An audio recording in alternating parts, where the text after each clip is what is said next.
bored now. Oh, I'm so bored. I'm so bored.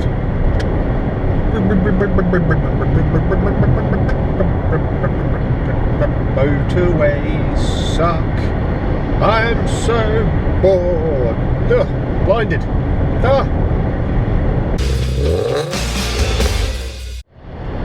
Hello and welcome back to LeEdFollow. I am on the motorway at the moment and I'm doing a little journey up to Wales, or rather across to Wales from where I am. So we are, or I am, going to look at a car today, and fingers crossed it shall be my own project car for LeEdFollow going forward. Of course, Ed bought that Civic Type R recently and he's busy scrolling away working on that to make it all nice for next year, when we can probably put it around the odd track and do various modifications on it for loads of different reasons. At the last minute I've talked myself out of these cars, but with this one I'm struggling to find reasons not to buy it right now. So I'll give you a few hints. I won't tell you what it is, but I'll give you a few hints because that's only fair. It is a rear-wheel drive car, unlike Ed's Civic, and it's also another 4-cylinder, and it's a manual. It's going to be the first manual that I've had in many years now, because my household is fully auto. But they say it's like riding a bicycle. You never forget. So hopefully I should just take to it like a duck to water. It'd be quite nice to have something a bit different from the other cars at home in the fleet.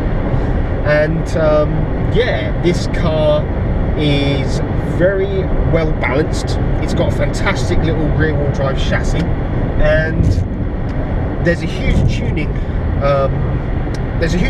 scene out there for it. So there's loads of aftermarket parts and engine swaps available for it. My plan for this car would be initially just to do it up, make it presentable, take it on a few tracks, get the chassis all sorted, get the brakes all sorted, and then at some point, maybe this summer, if all goes to plan, I would be doing an engine swap on it. And at that point, it would become a monster. But we shall see. I mean, we're going to probably put them head to head, so it will be an interesting load of videos in the future. But anyway, I can't just do a video telling you that I'm going to go and look at the car. That's not much of a video. So, let me tell you about the car that I'm in today on the way to Wales. This is the Corolla Hybrid that we've got. Now, please don't switch off. Corolla hybrids, or hybrids in general, aren't as dull as they sound. It's not probably anything that our followers are interested in, because it is a hybrid. However, it is one of the fleet vehicles for the channel, so I think it'd be rude not to include it in a video at some point. So today I'm in it and it's very nice actually. We're just pottering on the motorway at 70 and getting 70 miles per gallon. Gotta love a hybrid, and it's so quiet and so comfortable. So after having a series of 4x4s, I had some Shoguns, then I bought a Mercedes ML55, and then I bought another Shogun. It got to the point where they're so thirsty, and I wasn't taking them off-road anymore, that I thought to myself, what's the point of having an SUV anymore? I mean, I may as well just have a nice estate car. Don't need 4-wheel drive, just front-wheel drive will do, because all I'm going to do is take this to the supermarket, take it to Wickes maybe at the weekend and get some bricks, I don't know, make something in the back garden or something. But this is kind of like what the general public would do with their cars. I mean, if you're like me, if you're in your late 30s, early 40s, and you just want something that you can use to get to the office, you can go to the supermarket in it, you can maybe put a dog in the back of it or something. Unless you particularly need the ground clearance or the 4-wheel drive system or the height of an SUV, there's nothing wrong with having an estate. And if anything, the lower the car is, the less air drag you get on it, the more aerodynamic it generally is. And if you're going to get an estate, why not get a hybrid estate? I mean, they're so cheap to run. I mean, this thing, it does over 70 miles per gallon all day long. No matter how I drive it, it's always putting out over 70 miles per gallon. And I fill it up, it's about 45 to 50 quid, depending on what the pump price is at that that time of the year, and I get like well over 600 miles out of that 45 quid. I get like nearly 700 miles a lot of the time, and road tax is 140 a year. It's a great looking thing as well. It's a really fantastic looking car. I mean, unlike a lot of the old Toyotas of the past, this thing is not stupid looking. This is it's very cool looking. It reminds me a lot of when the first funky looking Civic came out, you know, the one after the bread van EP3. I love Ed Civic, when that came out, I mean, Jesus, Toyotas looked really, really dull compared to like all the sharp angles of that new Civic. And this thing is just exactly the same. It looks really funky, it's got some really cool angles on it. The headlights, the face of this thing, it's a great looking thing. And with the estate, it makes it really, really practical. I've also got a genuine Toyota roof rack. It takes 5 minutes to click it into the bars across the top. And then if I've got anything that I don't want to put in the car because it's too big or it's too messy, you know, if I've got like I don't know, an oily old fence post that I bought from Wix or something, I'm going to stick that on the roof, bungee it down, keep the interior clean. Fantastic. So it's really practical. Get 5 people in it, dog in the boot, jobs are good. So let me tell you a little bit more about what happens under the bonnet on a hybrid. So you've got batteries under the back seat, just like a normal EV, like a Tesla or what have you, but you've got a lot fewer batteries because a hybrid doesn't need to run on batteries all the time. All it does is it uses the batteries to try to find opportunities to take you off the petrol engine. There's no starter, there's no alternator. Essentially, the electric motor is used to start the engine and to charge off the running of the engine like an alternator. So normal driving, like right now, the actual petrol engine's on, cruise along at about just over 1,000 RPM, and the electricity generated from the petrol engine is going into the batteries, which are underneath the rear seats. And if I take my foot off the throttle, the petrol engine will cut out, electric motor takes over, and it tries to just cruise along on the electricity stored in the batteries. And of course, when you get to hills and you're going down them, you put your foot on the brake, you get regenerative braking. So you're always finding opportunities to put volts back into the batteries. So yeah, it's a great system. Now to connect all of this together, so you couldn't use a conventional gearbox, you couldn't use gears. So what you've got in hybrids are CVT gearboxes, and they get a bad rep because if you put your foot down in a CVT, the revs, they skyrocket. A CVT is essentially one gear that you can stretch, and you can have it as tight as you want or as long as you want to simulate all the different gear ratios.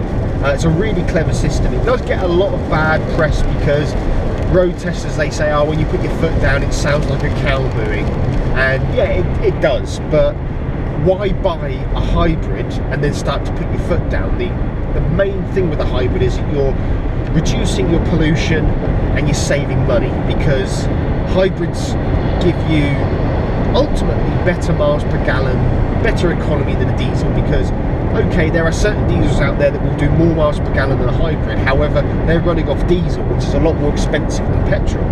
So once you take the cost saving on the fuel into account, a hybrid wins all day. You know, hybrids just do the job way better than a diesel. So it works really, really well, and having lived with it now for well over a year, I would say that it's totally a fantastic gearbox. It's totally the right choice for Toyota to put as a gearbox on a hybrid. I've got so used to it, the fact that you never feel a gear change because there are no gears to change. Just like an electric car, like a Tesla. It's just power. No matter what you're doing, there's always power there, and it's just really seamless.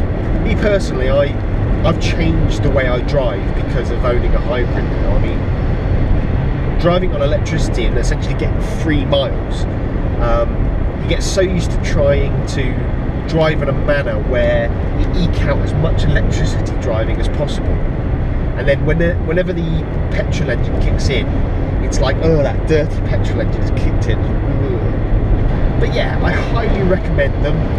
if you're like me and you want a practical car from Monday to Friday, something you can throw the dog in, something you can throw shopping in, don't have to worry too much about it, blends into the car park, isn't too flashy, very reliable, very economical, very cheap to run, it's a fantastic car. And also, let me tell you about the toys. I mean, this is a base spec, this is a Corolla Icon, it's the cheapest one you can buy. Comes with 16-inch alloy wheels, which really make a big difference to the way the car drives.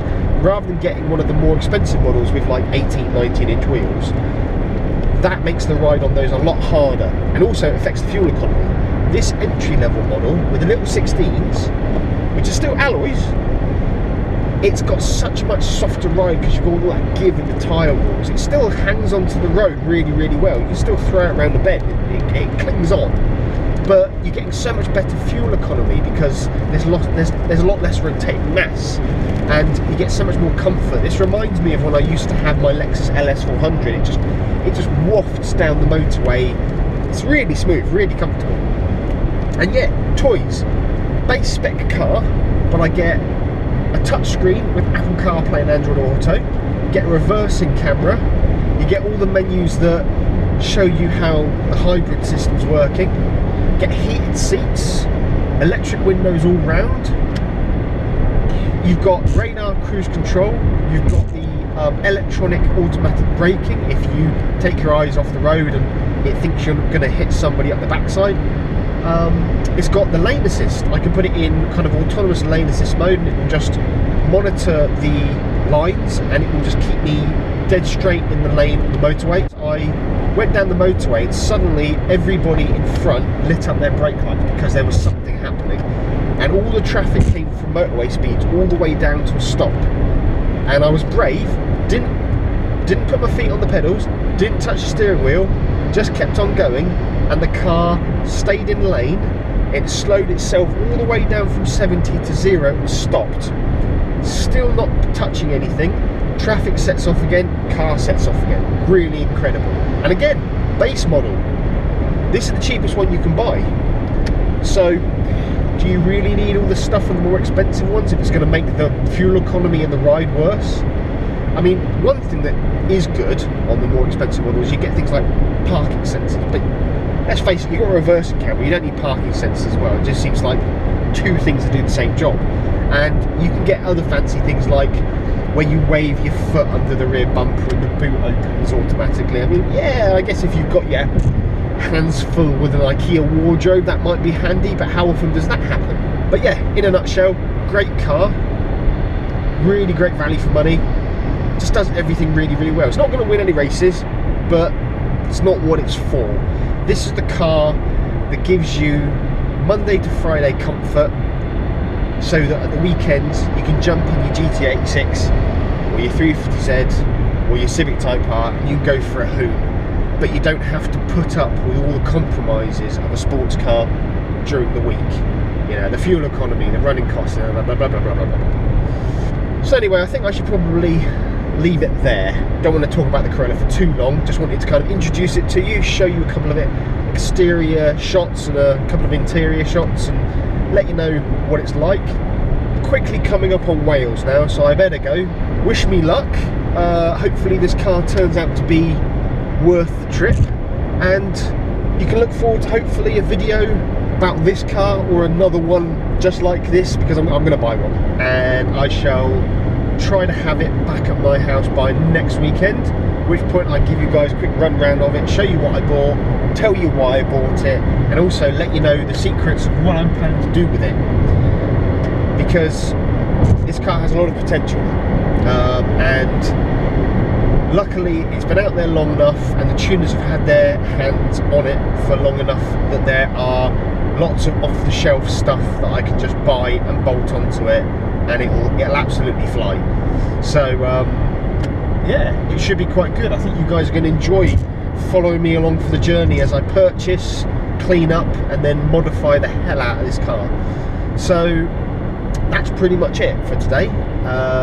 Thanks for watching. Please like, subscribe, do all that kind of stuff. At the time of this video, we are on the verge of 100 subscribers, and we've already had our first video that hit over 10,000 views. So the channel's going well, and we appreciate your support.